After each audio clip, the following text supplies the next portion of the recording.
also be received in your hearts as well.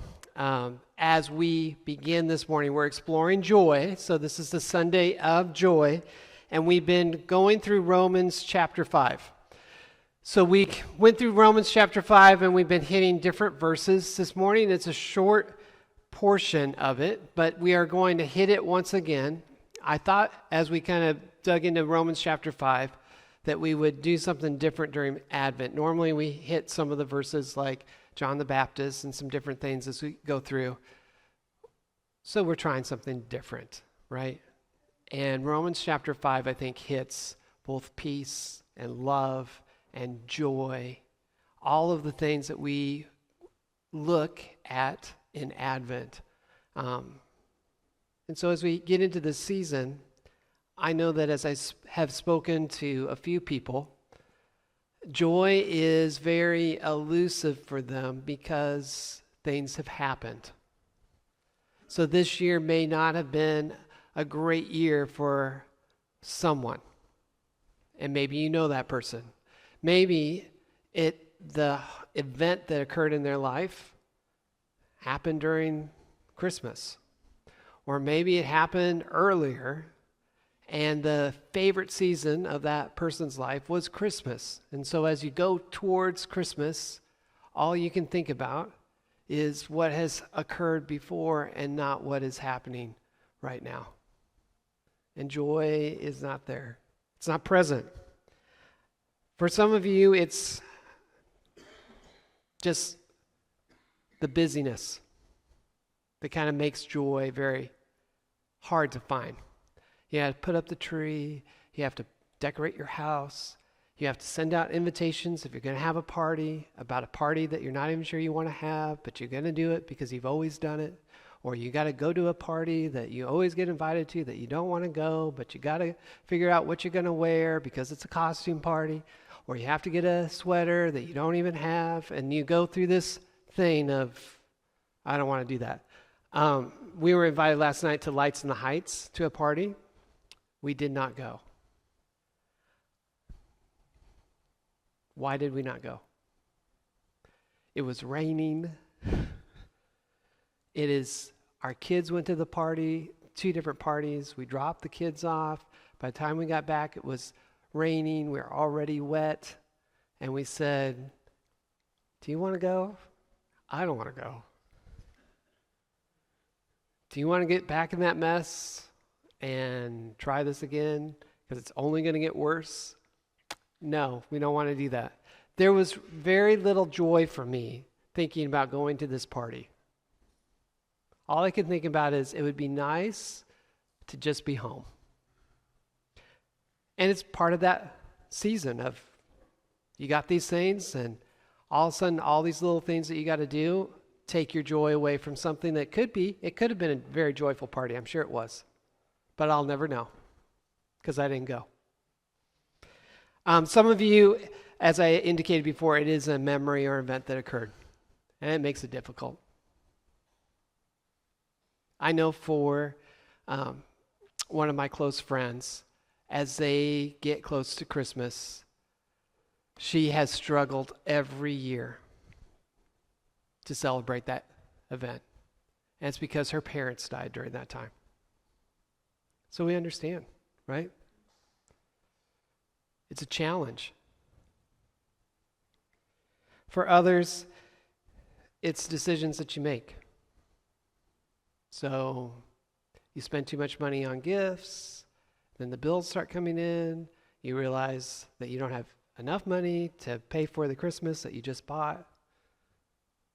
And it should be joyful, but all you can think about is, why can't we just be satisfied with what we have? And you lose joy. So why or what do we do? What do we do when joy is elusive?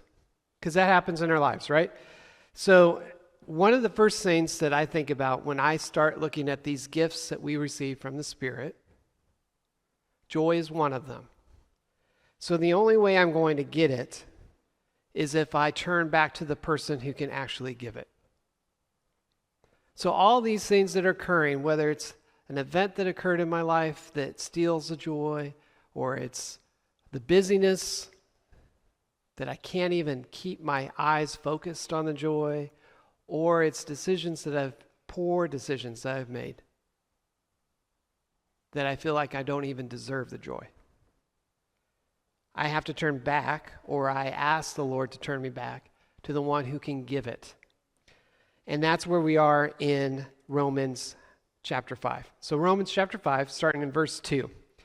Because of our faith, Christ has brought us into this place of undeserved privilege, where we now stand. And we confidently and joyfully look forward to sharing God's glory. We can rejoice too when we run into problems and trials, for we know that they help us develop endurance. So that's the word we're going to focus on today. We've kind of set up why we don't have joy, right? So now I want you to flip the page. I want you to think about this. What is the most exclusive invite you would love to receive? What is it? So think about that, and then you're going to actually kind of chime in. This is a little bit of your part of the message today. Exclusive invite. So maybe it's box seats. For me, it'd be box seats at a national championship game with the Cornhuskers. Don't laugh. It is possible. Okay. So that would be, I would go, oh my gosh, I cannot believe I got invited to that. What is your thing that you'd be, it's exclusive. Not everyone's going to be invited to it, but I would love to receive it. Shout it out. You know it, no one's going to judge you. I mean, I can't keep that for sure, but I'm going to push people not to judge you.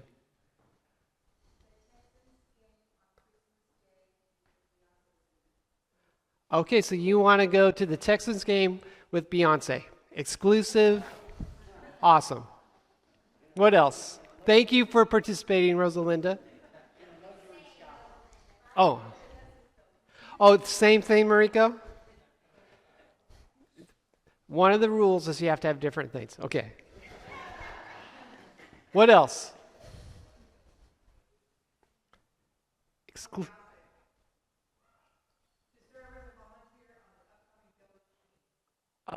So Sylvie wants to cut waste in the government.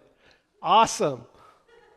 Not everybody would want to do that, but it is one. I'm glad. Thank you, Sylvia, for participating.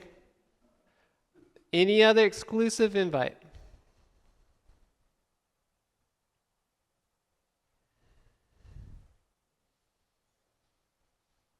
You got something, Tom?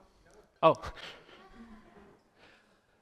For those of you who don't want to say it out loud, just hold that in your mind for a moment and think how much joy you would have if you actually received it. Think how much joy, Rosalinda, you would have if you went home and, well, it's Sunday, so you wouldn't get mail today. If you went home and the next morning, if the mail guy or lady actually showed up on time, which they never do for us, but if they showed up and you went out there and you got your mail and you opened up the envelope and it said, Rosalinda, you are invited.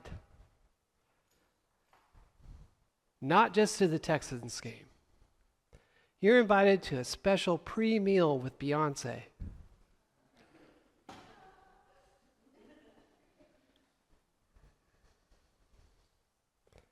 Whatever your exclusive invite is, put one more up. When we look at this verse, Christ has brought us into a place of undeserved privilege. It is the biggest invite you can ever have. It's undeserved. It is way better than a pre-meal with Beyonce. Even though sometimes it's hard for us to negotiate that in our mind. It's way better than me getting to spend a week with the Huskers as they prepare for a national championship. And I do have to pause for a moment and go, is it really right? Because that's tangible. Even though I say it's exclusive and I think you can never do it, if you've lived longer than 20 years, you realize that some of the things that you thought would never happen. Some of these things that you thought were so far out of your reach, all of a sudden they're normal and they're in your hands. But in the verse, it's Christ has brought us into a place of undeserved privilege. He's brought us by our hand, like you would a little kid, and brought them into a party. And said, you deserve to be here.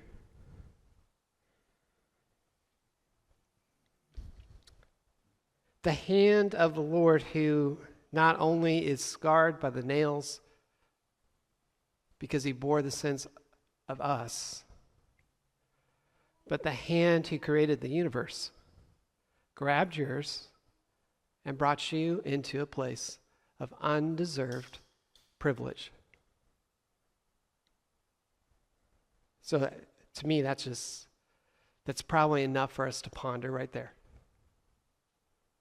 You could stop the message right now and I could just have you guys just ponder that and think about each day the Lord puts out his hand and he looks at Heather and he says, Heather, you're invited. And each day he does that with me. And some days I go, I might have something else going on. But he stays right there with his hand out, saying, when you're ready.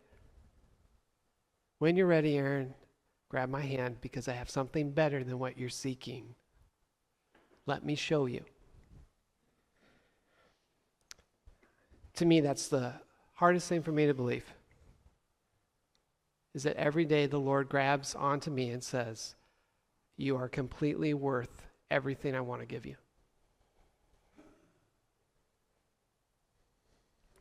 Now, David wrote a lot of Psalms. But he made a lot of mess ups. And I won't go through all his mess ups that he made in his life. But David seemed to understand this undeserved privilege and the joy that came with it. In the moments that he grabbed a hold of the Lord's hand and the Lord led him into places where he never thought he would be. In Psalm 16, he says this, you, Lord, are all I want. You are my choice, and you keep me safe. You make my life pleasant, and my future is bright. I praise you, Lord, for being my guide. Even in the darkest night, your teachings fill my mind. I will always look to you as you stand beside me and protect me from fear. With all my heart, I will celebrate and I can safely rest. Now let's say the last part of this psalm together. I am your chosen one. Well, hold on. We'll get there. Oh, it's because we have a different version. So we're going to read this one. Okay, go back to verse 10, Jonathan. For you will not leave my soul among the dead, or allow your Holy One to rot in the grave. You will show me the way of life, granting me the joy of your presence and the pleasures of living with you forever. So what I had was, I am your chosen one. You won't leave me in the grave or let my body decay. You have shown me the path to life, and you make me glad by being near to me. Sitting at your right side, I will always be joyful. So where do we find joy? For David, no matter what the challenge was that was before him, the joy came because he knew that Christ was by his side. He knew that Christ had taken him by the hand and guided him through life. And even in the times when he would walk away, that Christ was still there waiting to grab him by the hand and show him the ways of everlasting life. David knew there was no better place than to be invited to the party with Jesus, this party that we call life, and to be accepted into the life everlasting that Christ has prepared for us. His perspective for David was not always on the current circumstances. His perspective was always on what was happening now that Jesus was there, but that what Jesus would bring was even better. Now, Jesus would do the same thing, teaching his disciples. He gathered them in a room, and in John chapter 15, he talked to them. And he talked to them directly about where they would find joy. John 15, verse 9. He says, I have loved you even as the Father has loved me. Remain in my love. When you obey my commandments, you remain in my love, just as I obey my Father's commandments and remain in his love. I have told you these things, and he told them a lot of things during this prayer, so that you will be filled with my joy. Yes, your joy will overflow.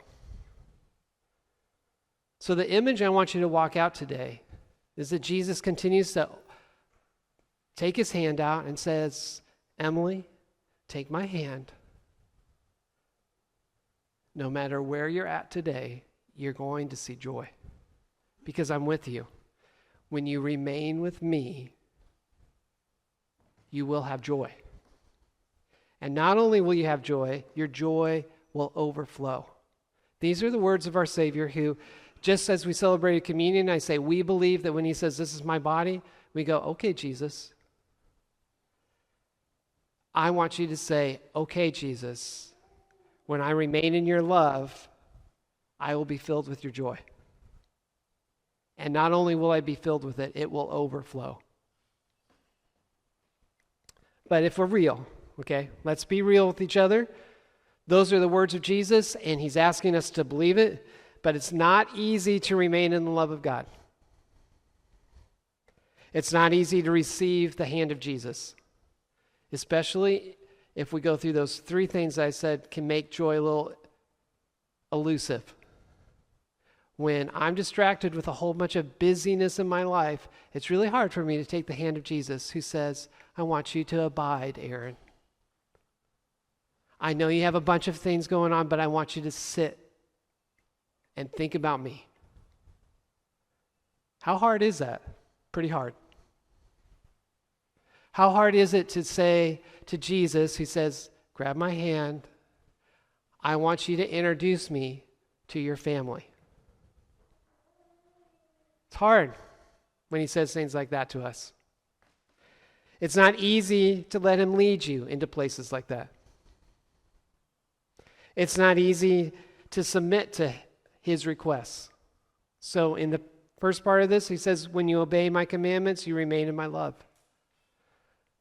There's only 10, right?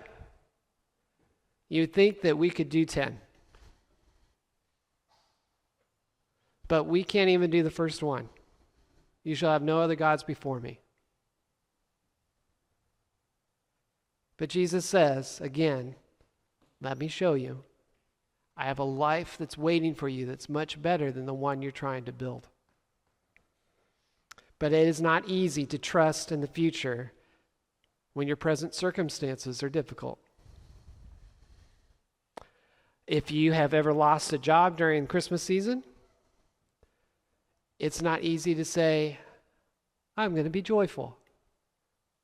If you have someone who is sick like we did last Christmas, it can be difficult to be, I can't wait to get everything up and decorated while I'm sitting in a hospital. It's hard to be joyful. So these things are real things that we deal with. And at the same time, the Lord says, I want more for you. So as we go into this last part of the Christmas season and this Sunday joy, we can reflect also on a person who can say, I share your same struggle. And the person who I felt fit into this equation the best was Peter. If you remember Peter denying the Lord, Peter always questioning whether this was the right decision or not, Peter had a real struggle trusting that just taking the hand of Jesus and doing what Jesus would say would be the best outcome. But Peter did take the hand of Jesus. When Jesus said, do you love me? He did have to say it to him 3 times. But on the beach that day, Peter finally submitted and said, I'll take your hand. And wherever you lead me, I will go. Later, Peter would write in his epistle, this is from 1 Peter, verse 1, 8, and 9. You love him, even though you've never seen him. Though you do not see him now, you trust him. And you rejoice with a glorious, inexpressible joy.